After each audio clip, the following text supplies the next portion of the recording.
លោកប៊ិនឆាពុលឌីឆាតធីវងមេបញ្ជាការនៃកងកម្លាំងបូរផារបស់ថៃនៅថ្ងៃទី12ខែតុលាឆ្នាំ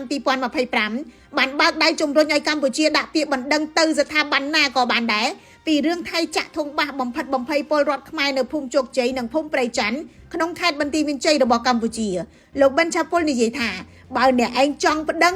ទៅឧត្តមសេនីយ៍រូបនេះអះអាងថាក្រុមរបស់ខ្លួនបានចាក់ធុងបាសនៅលើដីថៃនិងចាក់កំដរទីហ៊ានថៃដែលបំពេញការងារហត់នឿយការអធិប្បាយរបស់លោកប៊ិនឆាពុលធ្វើឡើងបន្ទាប់ពីគណៈកម្មាធិការសិទ្ធិមនុស្សកម្ពុជាកាលពីថ្ងៃទី11ខែតុលាឆ្នាំ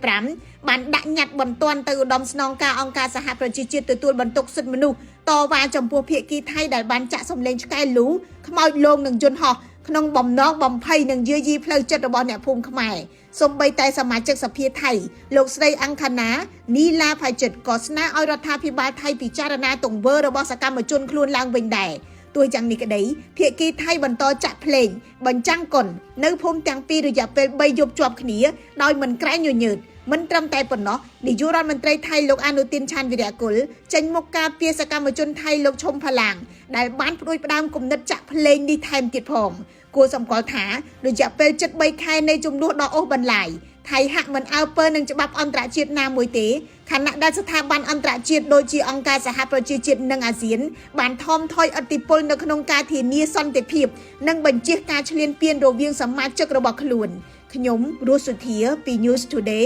NTTV ទឹកសុខភាពជប៉ុនខាងហ្គេនធ្វើឲ្យរាងកាយរឹងមាំជាទឹកអ៊ីយ៉ុងអាល់កាឡាំងដែលមាន pH 8.5 ដល់ 9.5 មានសមត្ថភាពកម្ចាត់ជាតិពុលផ្ដល់ថាមពលនិងពង្រឹងប្រព័ន្ធភាពស៊ាំតាក់ទងលោករស់សាស្ត្រដៃគូចែកចាយដែលលោកអ្នកទុកចិត្ត